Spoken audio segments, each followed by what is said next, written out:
is July 27th. We're recording this on the afternoon of the 27th. Robert Mays is joining the podcast. It's going to be a lot of fun. There's really not going to be much else because Robert Mays is all you need. So let's rock. Eric, how are you? This is one of our last podcasts apart. And there's a little bit of nervousness because absence, it makes the heart grow fonder. Mm-hmm. I hope that our relationship, that the chemistry has stayed when we're back in the studio together. We'll see it. We'll see, man. We'll see. I've gotten to see Austin a couple times since everything, supposedly slowed down. I got to see Neil a couple times. I still haven't seen you. I'm trying to think of what's the last thing I had. I think I haven't worn jeans longer than I haven't seen you, but it's still like time scales are humongous here. It's going to be fun. We hope everyone is staying safe. There's obviously the news that kind of just came out, and that's the only thing I want to hit on before we get to Robert Mays. Baseball, in the most predictable way possible, has managed to just shit themselves. Was it like 15 Marlins players get coronavirus? Yeah. Not surprising in the slightest that that's the team, that's the sport that it happens. I am going to take the optimistic side, and I'm going to say this helps the NFL because what we need is to shine a light on how just taking some simple precautions, but doing so faithfully, can get us through a season. Being an idiot one time can ruin everything. Yeah, I mean, it's been a roller coaster. I think last week was mostly positive on the league front. Obviously, Monday this week hit us with a ton of bricks. I will say, if the MLB this is a good thing or a bad thing. It's a wake up call for the NFL, or it's a wake up call for the NFL. It depends upon how they want to sort of use it.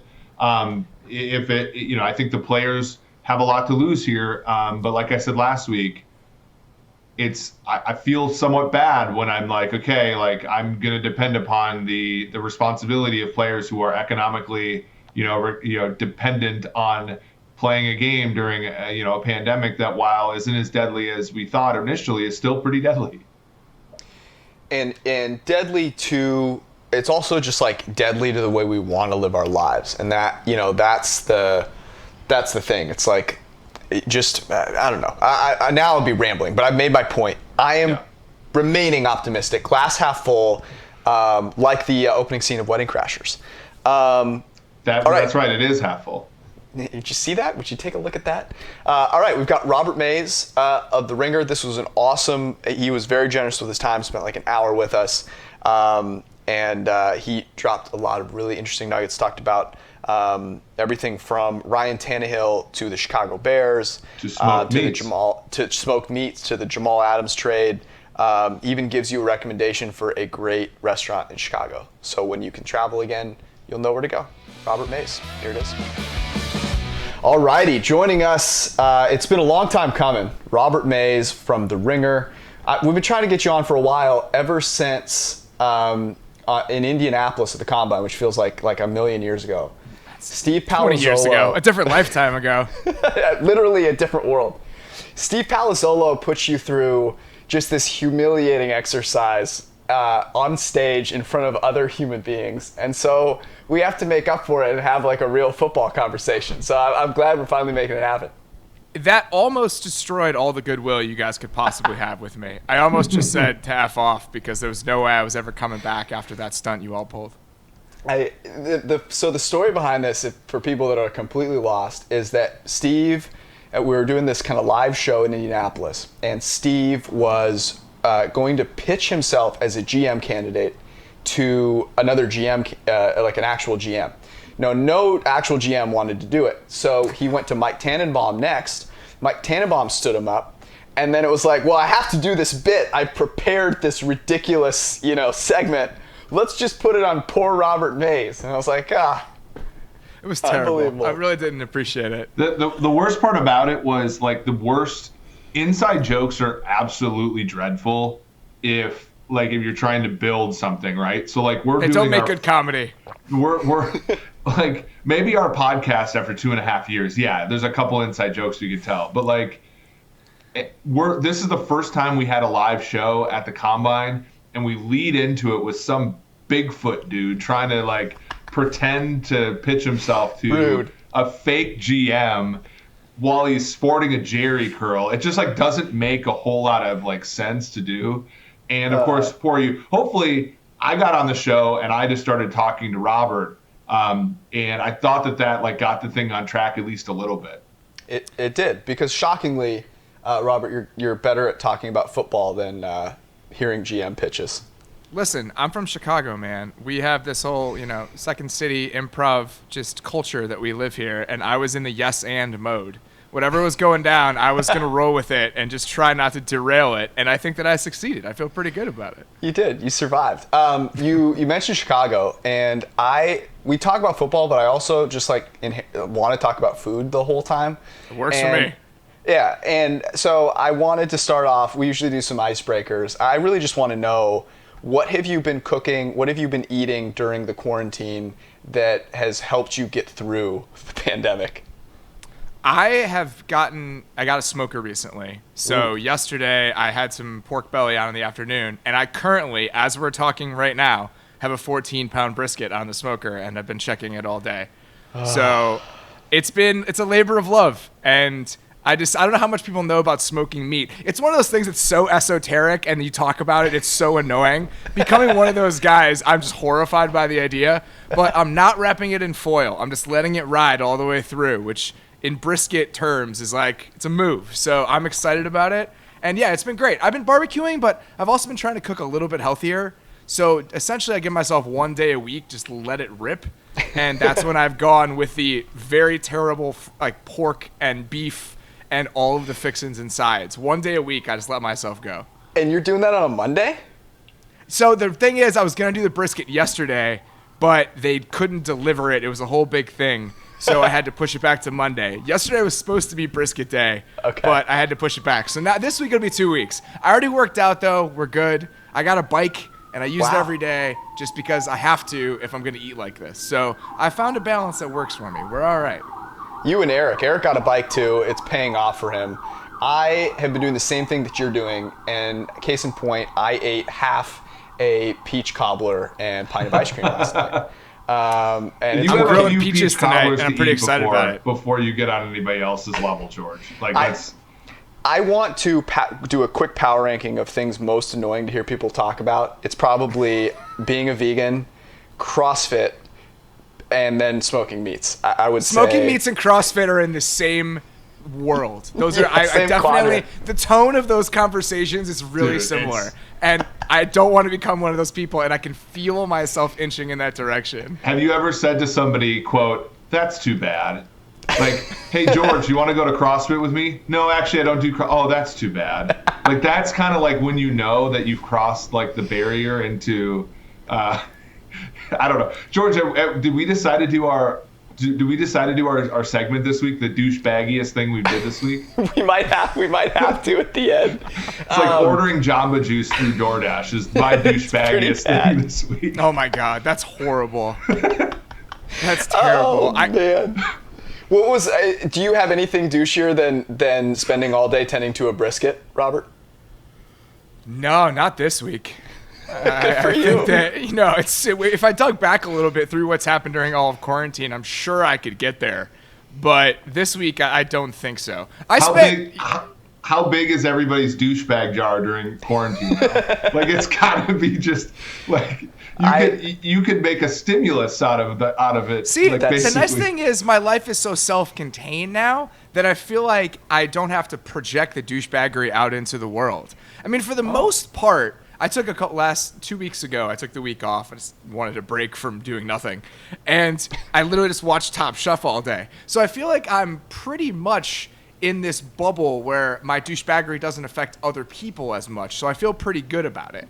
I tip decently, but it's still not enough for somebody to come bring you Jamba Juice to your house out in it's suburban unacceptable Cincy. no matter what you're tipping. I tend to be tipping a decent amount right now. I've been trying to do the right things, supporting local places, and I don't go out to eat really, but I've been trying to, be conscientious about the ways I've spent my money. So hopefully I've done a decent job. I don't know. I'm sure I've strayed in the wrong direction plenty of times. Here might be my thing. So I've been trying to do the same thing, tip generously, all this stuff. And there's a place that I go to regularly that has these sweet potato catfish sliders that are amazing. They're fantastic. Explain yourself. It's a small, like, deep fried piece of catfish, and the bun is like a sweet potato roll. Ooh, man. And it's a place called the Dabney in DC. It's awesome. But when you go there, you can order as many as you want, and I usually get 4 to 8, at the beginning and then at the end of the meal. They now will only let you get 2. So I tried tipping extra and sending a message. It was like, hey, I've been coming here a bunch. I tipped you guys an extra 15%. Can I get like 4 more sliders? And they just ghosted me. So that went unfortunate. It did not go well for me. Robert, I had one quick question before we get to the football. What is your favorite Chicago restaurant? Because I've had the pleasure of going to Chicago a couple times. It's a great food city. I'm curious what your favorite is. The restaurant I consistently get the most excited about eating at, I guess that's how I would frame it, is called Du Sex. It's in Pilsen, which is down south a little bit.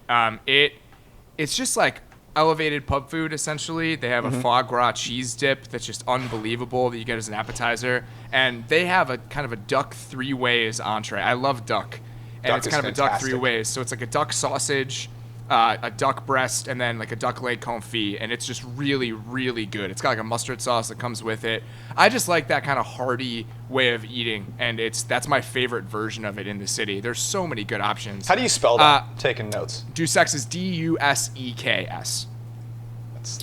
The names are always a huge part of it. The first place I ever went to in Chicago millions of years ago was a place called The Girl and the Goat. Oh, yeah, that's Stephanie Izard's restaurant. Speaking of Top Chef, I've been there many times. She It's has an empire. fantastic. She's the best. It's fantastic. Okay, we're going to talk football now. Do you get the pork cheek? You got to get the face, the pig face. I definitely got the pig face. I was with a guy who, and this is actually kind of similar to when Eric and I go out to eat. I was with a guy who hadn't tried as many of these things.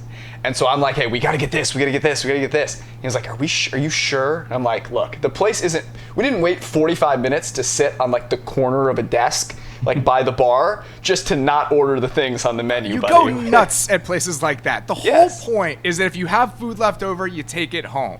I never want to walk out of a place like that and say, you know what, I wish I would have gotten that one more thing. Because who knows if you'll be back. I'll admit I have not ever walked out of a restaurant with to-go goodies, but to each his own.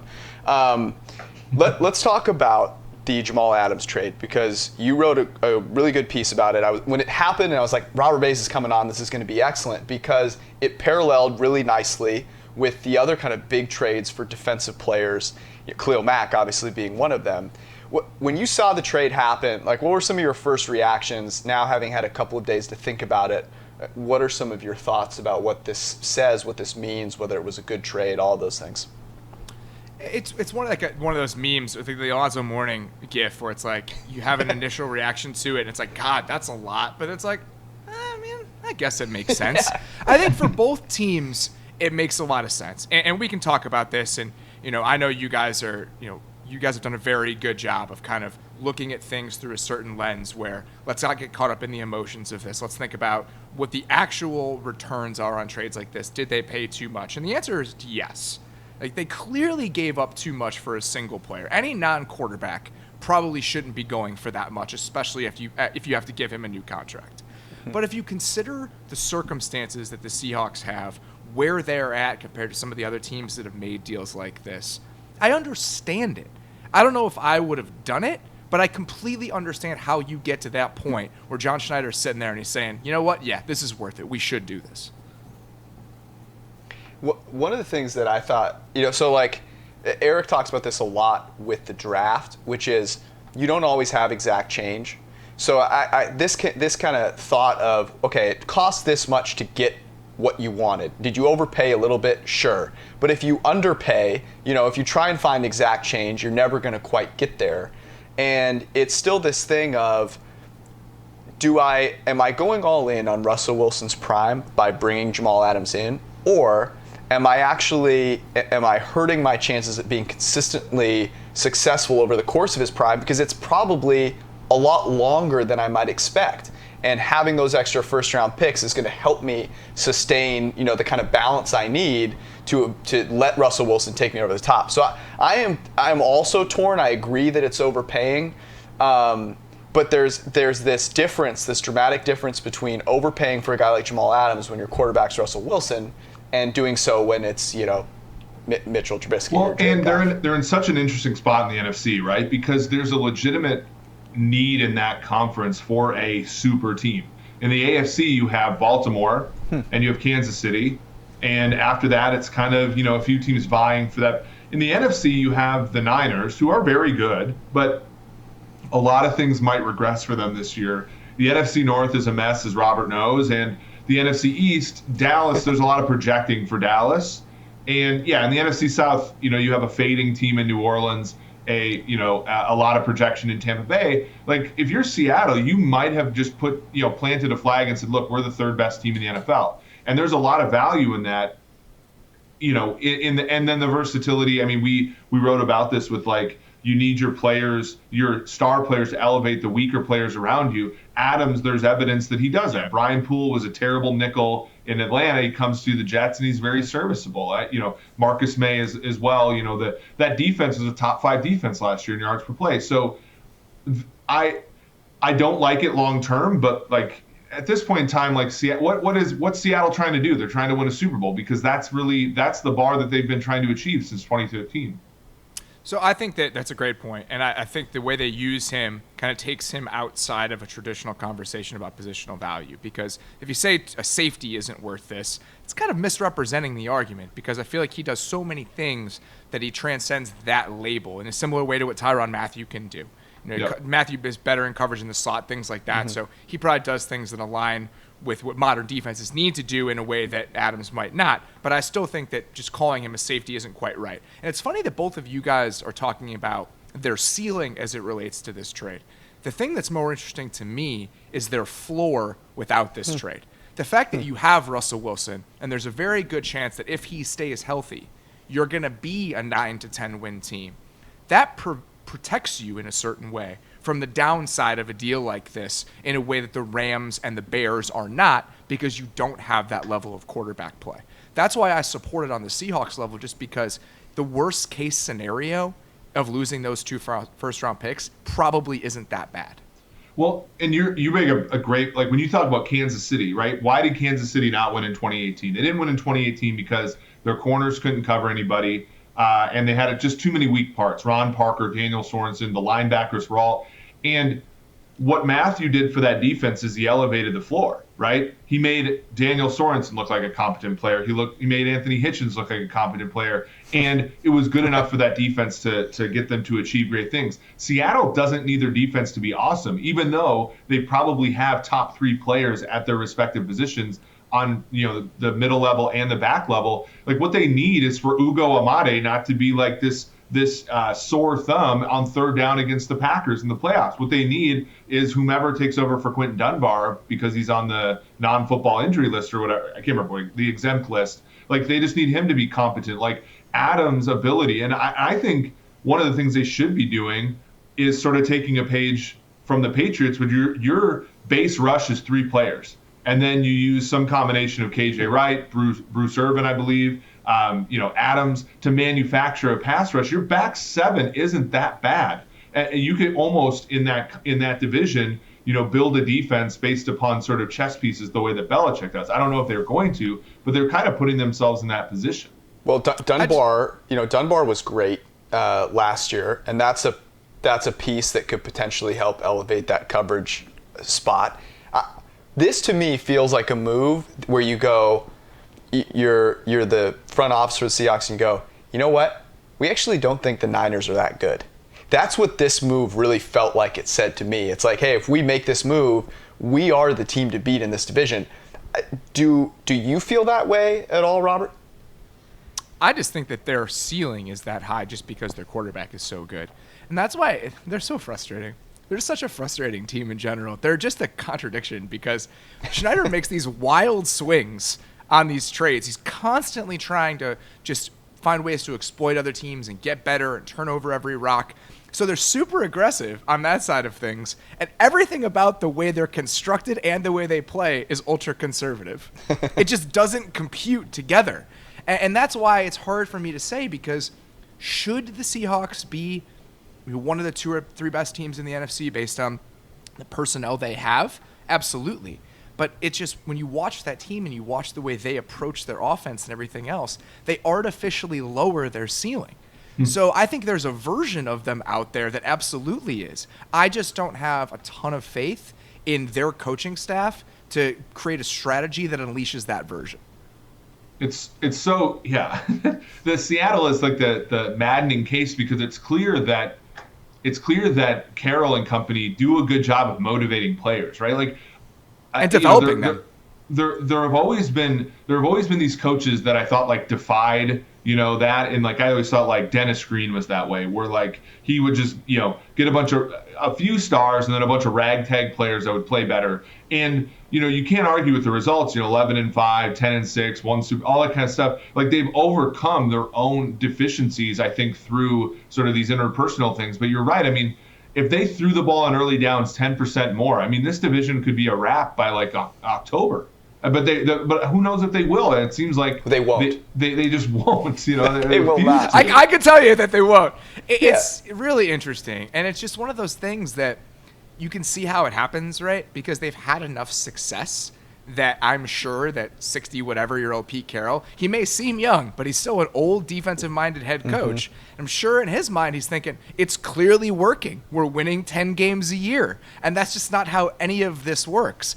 Just because you're winning 10 doesn't mean it's a justification of something when you could be winning 12. Yeah, part of me, like as a Niners fan, I'm just so excited to feel the comfort of knowing they're going to run the ball on first and second down with reckless abandon. As a football fan in general, though, it's sad because you don't get, like Russell Wilson isn't just a good quarterback, he's a great quarterback, and not being able to see him operate and maybe be as good as he possibly could be is kind of sad. One of the things I'm curious about, though, with this move is how the hell do you have a player in Jamal Adams go out of his way repeatedly to say, I don't want to be on this team, and then have to give up 2 first-round picks and a serviceable safety? But they've always done this. They traded, what did they trade for Percy Harvin? It was enormous, first-round right? pick. It was a first-rounder, yeah. Yeah, and then to a Vikings team that clearly didn't, like, they shut him down in the middle of a playoff run in 2012, and they still ended up getting a first-round pick for him. They traded, a 1 and Max Unger, too, for Jimmy Graham? That was Jimmy Graham, yeah. Yeah, they've always overpaid for superstar. I mean, they gave up a 2 for Sheldon Richardson. Like, they've always been this way. I feel like it's one of those where he just walks into the door and he's like, get her done. And then they oblige. I assume that Joe Douglas on the other end of the phone wasn't taking any less than that. Because if you're Joe Douglas in this situation, you have no incentive to get rid of Jamal Adams. Your team is bad. He's a really good player on a rookie contract. You don't have to trade him. A lot of this stuff dies down over time if you let it. And I think it would. Jamal Adams would have reported. Things would have been solved most likely in the long term if they hadn't addressed it at all. It reminds me in a way of the Laremy Tunsil situation, where even if you're rebuilding and you want resources, isn't Laremy Tunsil the kind of guy you want to build with?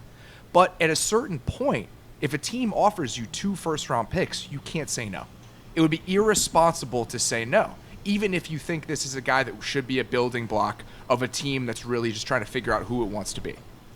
And you bring up the Jets. Like, the Jets are a great – I think the Jets are in a really prime spot now, right? Because if Darnold doesn't work, they obviously have assets now. Yep. And they, even if they don't finish with the league's worst record, they can move up to the first pick and take the quarterback they want. Yep. Or if they don't have a preference between one of the 2 guys, they can do essentially what they did in 2018, which is trade up to a spot where they're guaranteed one of the guys that they want.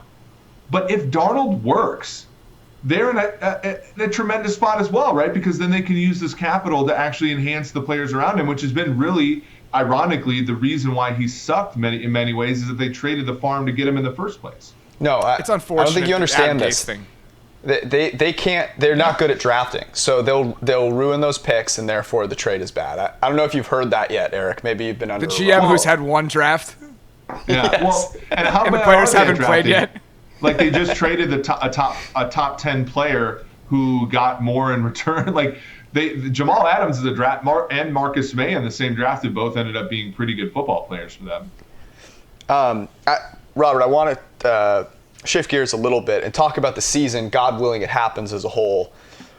Who are some of the teams or maybe even players that you've been thinking about that you're really excited to watch, maybe more so than just anyone else out there? And if you want to start with the Titans, I'm fine with that. The Titans, I mean, I'm interested in the Titans. I wrote about the Titans a couple weeks ago. I'm fascinated by this idea of how you stave off offensive regression and what needs to happen for you to maintain, not the pace that you were at when it's historic, but something close to it. How do you kind of get better in other areas when you know you're going to fall back in some? And I think that the Ravens are interesting in that regard, but with the Titans, they're not going to be as good as they were down the stretch last year. It's just based on math and history.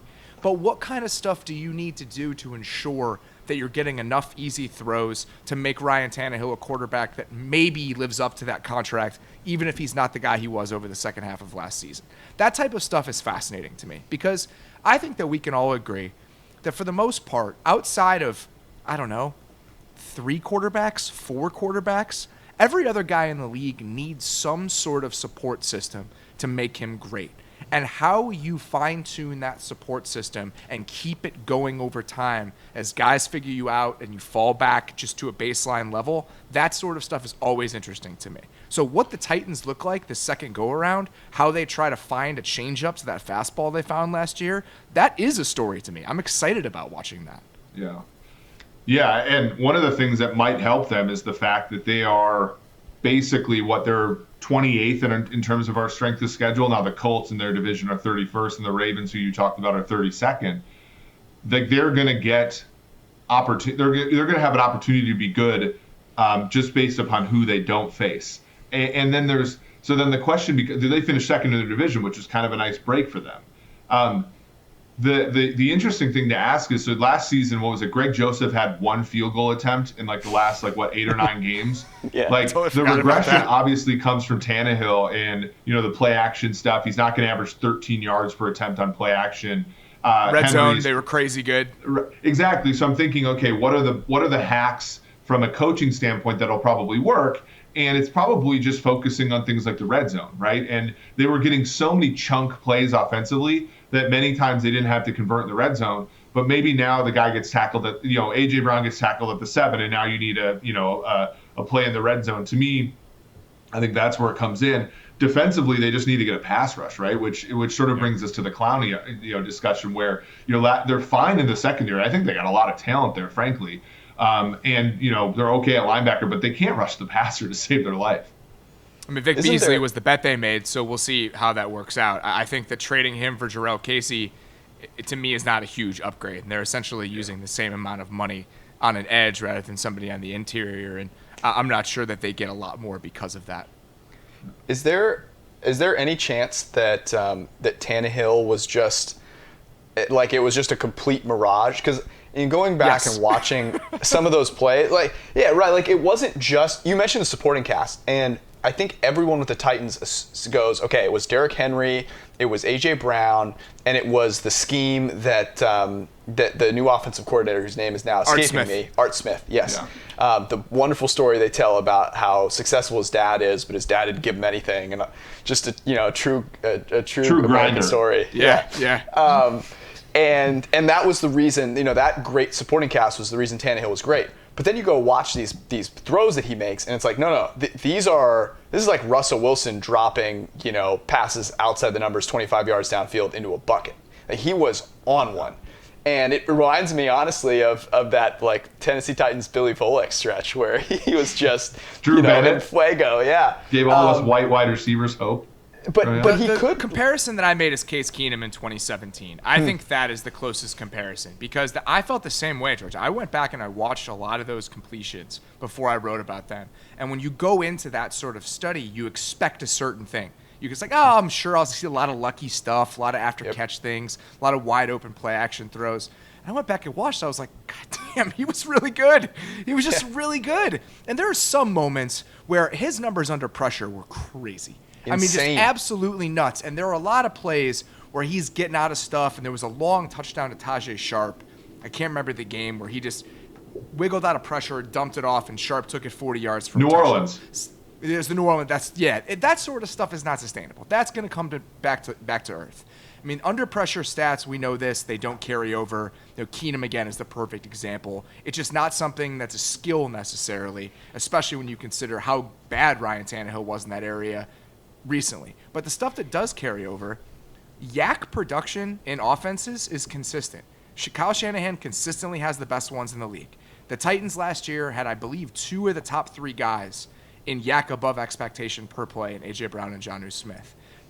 There might be a scenario where that's just something they do well. And if that can carry over, maybe you do kind of keep the training wheels on Tannehill. That's the type of stuff I'm really interested in watching. Well, and are we open to the idea that he was actually on a decent path forward before he tore his ACL twice? And granted, I mean, not to this degree, but you look at, there were some things that are bad last year that are probably going to regress positively. Like he took a sack on 10% of his dropbacks last year. He's bad at that, though. That's his thing. But it was more in like the 7% when he was in Miami. But you look at that's the pocket awareness you have when you've played wide receiver in college. Yeah, but I mean, okay, I'm thinking of this, like, is our prior on Tannehill maybe too low given the circumstances he was in Miami? Adam Gase, who everyone has gone from thinking was great to is 2016 he took a Miami team. He averaged 67% completion, 7.7 yards per attempt. He was 8-5 with them. He took him to the playoffs, despite the fact that team was outscored by their opponents by 17 points. It wasn't a great team, and he was playing with Adam Gase. Tears his ACL one year, tears his ACL the other, is replaced by Jay Cutler, who had one of the worst seasons in the NFL in 17 as the starter. Hey. For Gase. And then in 18, his grade wasn't good. His numbers were okay. They weren't great. Are we discounting the fact that we're talking about a top 10 pick who had started a number of games before, who was sort of on the ascent in his career? And yes, this was a huge jump, but maybe the regression is down to something like a guy who's 7.7 yards per pass attempt as opposed to 6.7 yards per pass attempt. That's Robert, if you can't tell, that glass half full monologue was because our simulations like the Titans. So the reason that I think that they have a chance, or he has a chance to be better than he's been, but maybe not as good as he was last year, is I think that, again, the yak stuff I believe in. I think the overall structure of the offense has a chance to kind of keep him propped up. And the thing that I like the most is that I've seen this with a couple different quarterbacks recently. When you change the offense stylistically and make them more aggressive just by virtue of design, I think good things tend to happen. And if you look at what the Titans did with play action, depth of throws, just that style of offense they're playing, it's drastically different than it was in Miami. He was consistently near the bottom of the league in air yards per attempt with the Dolphins. He was near the top last year. That, to me, is a substantive change. And Matthew Stafford, to me, last year was the same way. I was just about to say. I love that stuff. If you're really going to let a guy just let him rip, really create just this aggressive mindset by virtue of the type of offense that you're playing, that's when I think you can see a different sort of quarterback over a sustained period of time. And that's why I believe in what the Titans can do. Yeah, the Lions are such a good example, man. That's a team that I think both Eric and I are massively more excited about than just about anyone outside of Detroit. I can't wait to watch them. I can't wait to watch their offense. It's such a weird feeling.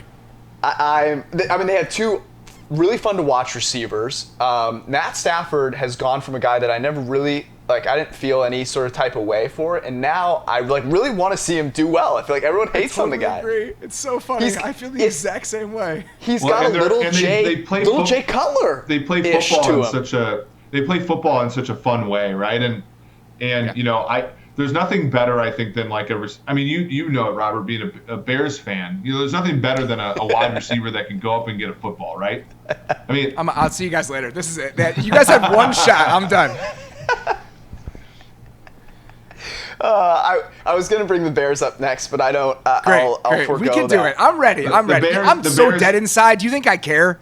The Bears are a franchise You can't where hurt me. They've never Agree. not had a Robinson make up for bad quarterbacks. Marcus in the late 90s, and then, of course, Allen here with Bortles.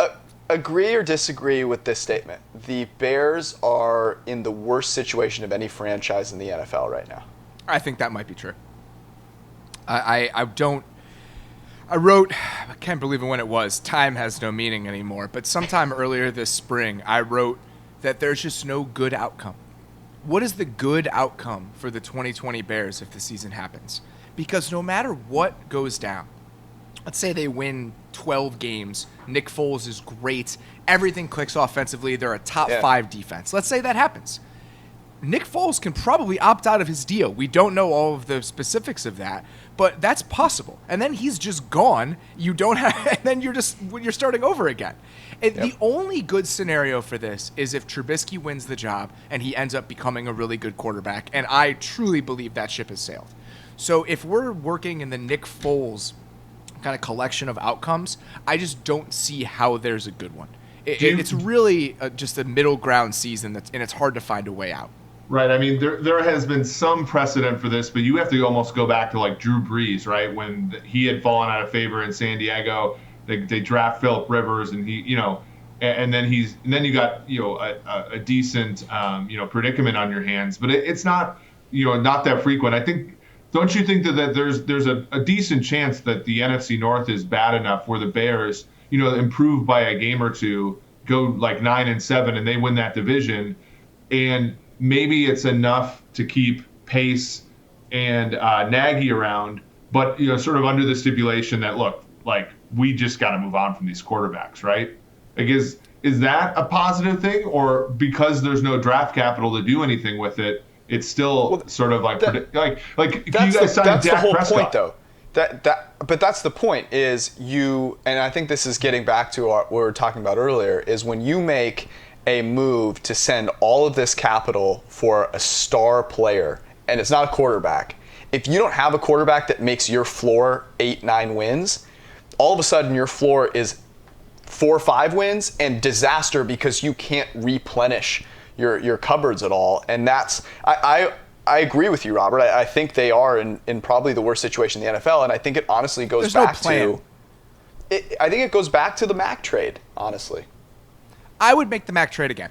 Based on the information I had at the time, I would make it again. And you and I have always differed on this, and I completely understand where you're coming from. And I think you're probably right. I mean, I think even now, even in the moment, I know you had your doubts about it. I was just kind of seeing everything through blue and orange colored glasses a little bit and got sucked into it.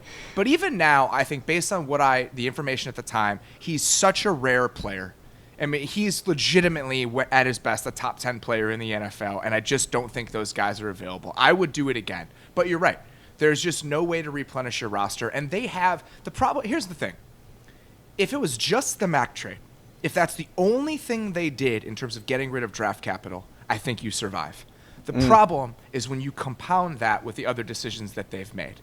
A stray second here to go get Anthony Miller, a stray third here to go get David Montgomery. When you're constantly betting on yourself as a drafter when you have no drafting ability that's any better than any other GM, you're going to run into problems. And I think that is the issue. I'd still make the trade. I just feel like a lot of the decisions they've made outside of that have created other problems. Mitchell Schwartz called him the best pass rusher in the league. And he didn't really hesitate there. So I think you're onto something, which is the drafter's best ability is to accumulate opportunity, right? And that's how you show yourself to be a good drafter, because people just go and remember the hits. So you give yourself more chances to get these hits and feel, God, what a great GM. But if you only give yourself a couple of selections in a draft, you're in a position where I think Ryan Pace is right now, where it will look really, really bad. Let's talk about the Ravens real quick, because you mentioned teams that, how do you stave off offensive regression? And the Ravens were the only team in the NFL who ran fewer than 100 plays when they were behind in the first half. I think it's the only team that's done that in the past 5 years. And they were all against the Titans in the playoffs. Lamar Jackson, you talked about this with Tannehill. Lamar Jackson was our highest graded player under pressure. I mean, he was amazing. So how do the Ravens, in your mind, stave off regression on the offensive side of the ball? It's a really good question, and I don't know the answer. I think that a little bit more Marquise Brown, just the way that it changes the structure of defenses, I think if they can tap into their speed in a vertical way, in a way they didn't last season consistently, that could add an element to what they do. I'm really curious what the running game looks like, because that's why I understand the Dobbins pick. Even though the value of it isn't necessarily there based on when they took him, I think if you're looking at all the factors involved, you lose Yanda. You know that you're going to have a new offensive personnel and it's going to be a weird season. I think having a back with a little bit more talent that can create on his own outside of the structure of the offense could be a way to maintain some efficiency in the running game you wouldn't have had otherwise, because you can't bet on the infrastructure the way you could have before. Well, and the thing that running backs might be able to do, and again, I'm skeptical of this, but when you look at, the yards before contact that the Ravens elicit, it's higher than other teams. And it's because of Lamar, it's because of their blocking and things like that. When you don't have their passing game isn't all that explosive, right? It's a lot of, unless Lamar runs with it, so if you need to create explosive plays in other parts of the game. And even though this isn't particularly stable, I do think that there's something to the idea, okay, I need a running back that when the play gives him 15 yards, gives me 70. That might be the way that they think about it, in lieu of him being all that accurate outside the numbers and producing big plays that way. But it'll be interesting to see how that works. How dare you besmirch Gus Edwards' good name? Gus is amazing. I draft Gus in every best ball. I totally understand the argument that when you're thinking about running backs in the Ravens, the way to, a lot of people have kind of come back to the idea that, well, why would you draft a running back when you can plug anyone into that system and they're going to be successful? And I think that drafting a running back is proof that you can't put too much faith in the system, because the system at some point, the parts of it can break down a little bit. And I think that's where losing Yanda, understanding that it's not going to be this just monster efficiency machine that it was last year, and kind of planning for that with a little bit better talent. I understand that thinking. I understand the other side of it too, but I get how they got there. Yeah, well, why wouldn't you draft a guard then? Because if you don't think that there's a guard there that makes sense, I mean, if you don't draft the guard just to do it. I think you draft the guy you think is going to give you the best rushing offense in that moment, and I can understand how you think it's running back. Well, and the other thing with the Ravens that was interesting in their draft, I thought that they got great value in a number of places. As far as, Devin Duvernay was a good player. I think they got James Prochet, if I'm not mistaken. Ben Bredelson was a good pick. And, they had a lot of picks. And at some level, the market just wasn't there. There wasn't a trade down until, 13? And I know that the Ravens fleeced the Patriots fleeced the Chargers and all that kind of stuff. But at some point, this might not have been the draft for them to accumulate a bunch. And there weren't a team, they're the one team in the NFL where I don't immediately say, hey, corner's a need. Every other team in the league needs a corner somewhere. And they have, Brandon Carr has started every single NFL game since 2008. Marcus Peters is an awesome football player. Marlon Humphrey is good at everything. Is Jimmy Smith still on the team? I can't remember if he's still on the team or not. But they're not necessarily a team where I look around and say, other than receiver, which may be their biggest whiff, was waiting until round 3 to go there. But I think that their decisions are more defensible from the running back perspective, just because it was a year where trading down was not going to be as easy, and they're not a team with a ton of needs. Yeah, I don't have an issue with it. What other teams, real quickly, a list of maybe a few that maybe we haven't thought or talked enough about, that maybe they're going to do something Ravens-esque? And this is kind of another way of asking, is there anything that you feel might be the story of this year, just like the Ravens were the story of last year, and obviously the Chiefs ended up winning, but the Ravens throughout the season were such a big story in what they did offensively. Any teams that you think might be that this year? This might be recency bias and just kind of me following the breadcrumbs a little bit too much, but I think that Kyler Murray, and being in year 2 and what we've seen with other year 2 quarterbacks over the last couple of years, I'm just excited to see what kind of jump he can make. He's the guy that I feel like could be if we're just watching the body of work, the most different quarterback this year compared to what he was last year in a good way. Other teams, just offenses, I'm excited to watch, and I just don't know what they're going to look like. Dallas. I mean, I just have no idea with the players they have, the talent that they have, what they're going to look like just based on the scheme, how they approach things, because I tend to believe that the version of the Cowboys offense we saw last year, which was very good, but still had way too many of their old bad habits and traits, had a lot of Jason Garrett's fingerprints on it. I want to see what they can look like when Kellen Moore has more just free reign and it's his show, even if Mike McCarthy has some input. So what that offense looks like structurally is one of the things I'm most interested in.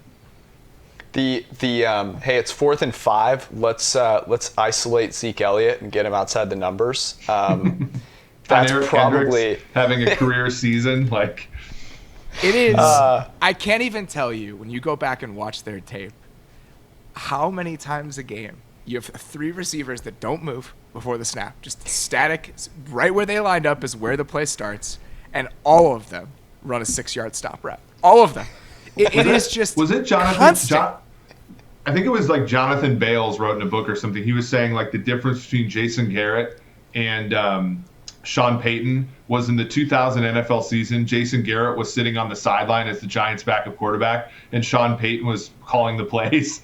And it's just like the fact that Garrett played for so long on actual good teams might have like stunted his growth as a thinker in the NFL. I always think that that's sort of an interesting proposition. But you watch their games and like special teams are terrible. They're they were like the mark of a poorly coached team, almost like drops. They were Dak. No one in the league had more of their passes dropped than Dak. It was just, I think like just even getting back to like average as far as like the fundamentals of football might like do wonders for Dallas. I just think they have so much talent. In watching I just want to watch a coaching staff in that franchise put their guys in positions to succeed, because the guys are good enough where if you just do that, the returns are going to be there. Yeah. When you see games where they're just outrageously good too, and like they put it all together. Yeah, I mean, whether they beat the Rams by like 3 touchdowns, they had these games where they were just pulling the pants down of all these actually decent teams, and then now but then they go ahead and they lose to the Jets, and it's like, where is this coming from? That was a bizarre game, just a really strange game. I'm so here for the Mike McCarthy redemption tour. He came and visited our Cincinnati offices and got a chance to like sit down and talk to him, and he pushed back on some of the things that we were telling him about the run game, for example, and value of players. But he was just so hungry to learn about stuff, and it was just a really cool guy. And the way that it ended in Green Bay, like I'm fully rooting for McCarthy to have this, this is my season. Aaron Rodgers, like, listen, buddy, this is how you win football games. This is how you innovate offensively. The Kyler thing is so fascinating because he has the athleticism. Like, Lamar Jackson, his athleticism is off the charts, right? But Kyler Murray isn't that far behind. I mean, might not be as shifty as Lamar, but when you think about best athletes to play quarterback, he's up there. And his throwing ceiling, is higher, right? And his floor is higher, So the potential that we're sitting here going, okay, yeah, we thought Lamar's season was special. Check out what Kyler Murray is doing with a guy that can finally get open on the outside. It would be fascinating. They also have like a bottom third of the league schedule, which is weird because they're in the NFC West, but like they actually kind of catch a break this year, which is big because I think that the thing that could really derail them is how poor defensively they can be. Yeah. And I know that they got Simmons, but it sounds like Vance Joseph, who was also on the Combine show with you, he's thinking only of basically having him play middle linebacker. But they also have Chandler Jones, who's underrated as one of the best players in the league. And then in the secondary, they really need Byron Murphy to kind of play well along with Budda Baker, but. I just think we've seen so many times where I'll come into a season, I'll be like, their defense just isn't very good, and it doesn't end up mattering. You can catch that just with lightning in a bottle randomness with defense, where even if you're the 18th best defense in the league, that can still be a 10-win team. I mean, I feel absolutely like we could come away from this season thinking that Kyler is the second most exciting, whatever, just talented quarterback in the NFL as a thrower after Mahomes. I think his throwing upside has that sort of ceiling where any single throw on the field is available to him. And there just aren't many guys you can say that about. Yeah. I love what you said there, because that was the articulate, nuanced way of talking about defense not mattering as much. And that's why people like you, and they think I'm an asshole, because I say defense doesn't matter, and you put it very well, which is it's catching lightning in a bottle. If you are banking on a defense being elite or continuing to be really good, you're putting your eggs in the wrong basket. But I agree with you there. We don't have a ton of time for this, but I just kind of wanted to pump your tires a little bit. I went back and read a bunch of your great pieces on The Ringer, and I read the piece on The Last Dance. The Last Dance had, and everyone should go check it out, because it was about how it brought back some really cool memories from your childhood. And I had that exact same experience, not the exact same experience that you told, but just like connecting back to when I was a little kid. I remember where I was watching all of those, indelible moments. I remember, writing down Bob Costas's, final few lines in that game, in Game 6. And I just thought it was fantastic. So I wanted to encourage people to go read that and all the other great work you do at The Ringer. But that was one of my favorites. So really good job by you on that. Thanks, buddy. I appreciate that. I think that early in quarantine, it was a really interesting time for all of us. And I feel like The Last Dance was its own version of a little time machine every single week.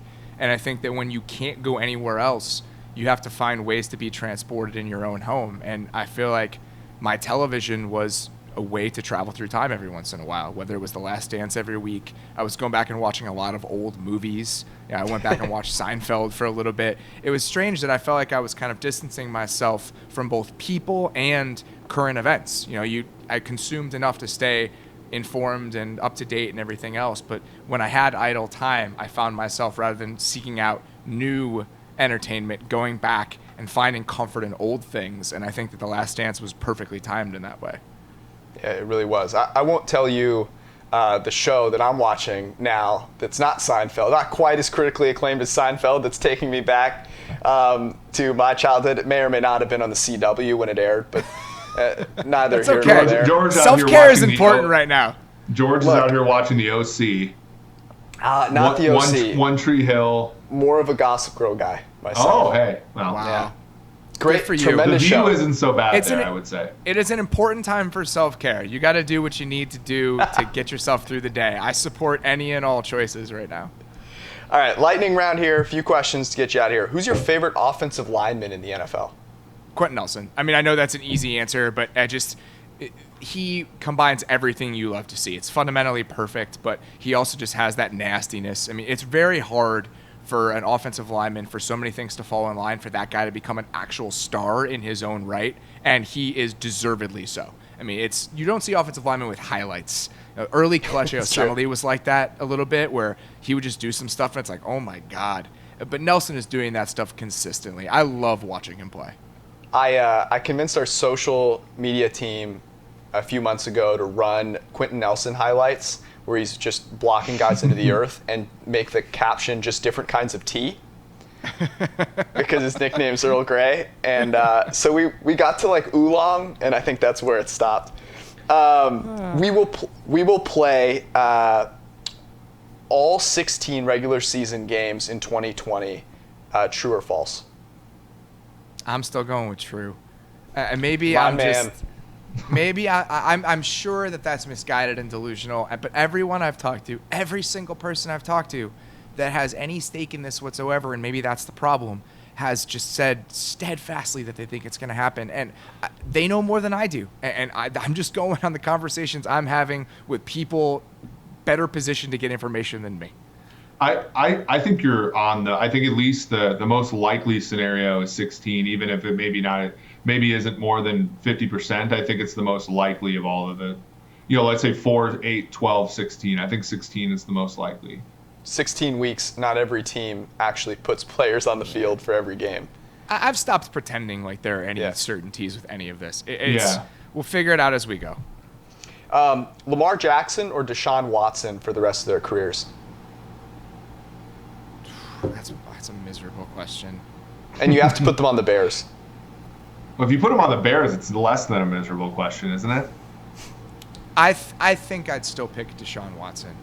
I just stylistically, I love the way that he plays. just there's so many throws he's made down the field, outside the numbers, where it just shouldn't even be possible, and he seems to consistently do it. I think when you just consider the success he's had with not a great situation, I mean, his numbers are unprecedented over the first 3 years of his career. It's like him and Dan Marino with a lot of the stuff that he's done. I just have more faith for him to be a consistently really good quarterback for the next 10 years. What do you think about the Brett Favre comparison for him? I know he doesn't have a cannon for an arm, but it's sort of one of those guys that kind of keeps both teams in the game. Yeah, I think that's good. I mean, I think that's good. I like also, you can't underrate the amount of plays he makes with his legs. And there's like, it's not just running to run. He does a lot of running where it's really just a dagger in a defense's heart, where it's like 3rd and 6, and you feel like it's over, and then the drive keeps going. And I love that as an approach for a running quarterback. And yeah, he just ticks a lot of boxes for me. I also people love Lamar, but Deshaun Watson has something about him. I mean, I wrote about this, I think last year or the year before, where there's just this galvanizing factor, and it goes back all the way to high school, college, whatever. Dudes love him, and the results are there. They're hard to argue with.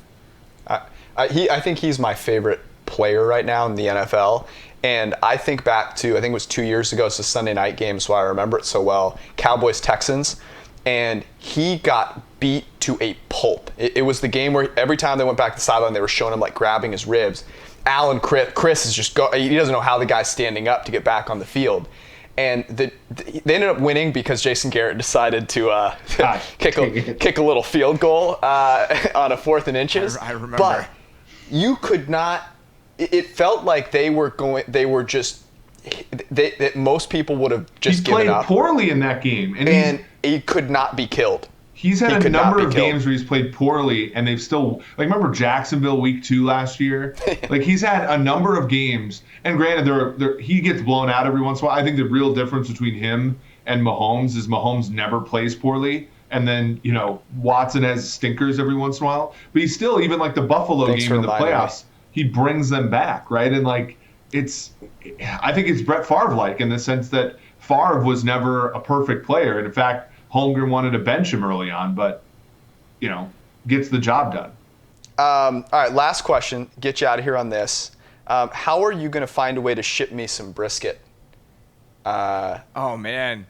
My buddy that made me one last year literally sent it home with me in vacuum sealed packages. So I don't have a vacuum sealer. I think I'm going to get a sous vide for my birthday. So maybe the first one I make after I get the sous vide and the vacuum sealer, maybe I'll make that happen and try to put it on some ice. Send it your way. I'll do whatever it takes. By the way, the sous vide it's sensational. And you put anything in there. I think it's my next kitchen gadget. I think that's the move. I want to be poaching some salmon and oil, stuff like that. There are things I want to be able to try. Again, I've watched way too much Top Chef. It's not been great. I can't tell you. I think I'm a top chef now. I brought my sous vide to DC when I came to quarantine with my girlfriend, just so I could be the wizard in the kitchen. It's too easy. It's awesome. You'll enjoy it. Top Chef has not made me a better cook, but it has changed my cooking energy a lot. I feel like I have way better knife skills, way better with the pan. I'm just more frantic and stressed when I'm making food now, but I'm no better at it. That's the only thing that's changed. It's like when you watch the PGA Tour for 4 straight days, and then all of a sudden you walk and be like, man, I feel great about this swing. That's exactly right. Robert Mays of The Ringer, anything that you want to pimp, anything coming up soon that you want to let us know about? No, check out theringer.com, check out the Ringer Podcast Network. I feel like we're all kind of in this together, just feeling our way around in the dark and seeing how this is all going to go. So, we've got a lot of great stuff. We have a couple new people on our NFL staff, Kalen Jones, Nora Princiati. We're all I feel like it's a great team. We're doing good work. Please check out the fantasy show. Those guys are doing a great job, the Dannys, Kelly, and Heifetz. Yep. So, we're doing our best at theringer.com, and, we would love you guys to come check it out. They're fantastic. I check them out all the time. Robert Mays. Appreciate it, brother. Thanks, guys. All right, special thanks to Robert Mays. That was fantastic. I had an absolute blast with him. We've each had the pleasure of having a couple conversations with him, and there are a few people, when you talk to them about football, you walk away from the conversation and you go, man, that was a great football conversation. And we've had the opportunity to have a couple of those, Robert Mays, Mike Tirico, just in the past couple of episodes. So that was a blast. Yeah, I mean, this is obviously where we talk about nerdy football stuff, but what's been really fun is people like Kevin Clark, people like Robert Mays, Mike Tirico. Are you saying they haven't earned their nerd card? Robert Well, they Mays keep us honest dropped. about some of the things, That's right? true. They I can't just sit here and be like, oh, running backs don't matter. End of conversation. We have a little discussion about sort of maybe in this edge case, I'll concede a little bit, and I think that's great. Obviously, he said something I think profound at the end, which is that we're all in this together. I agree. I think there was obviously discussions today about the motivations behind how we talk about COVID-19. I'm firmly of the belief that we're all in this together. And we will be in this together on Thursday. Thank you guys for tuning in. Peace out. Thanks for watching the PFF YouTube channel. And if you want to subscribe, all you have to do is push the button. Don't forget everything you get. A little fantasy, push the button. A little green line for the gambling aspects of the game, push the button. College football, push the button. The YouTube channel from PFF.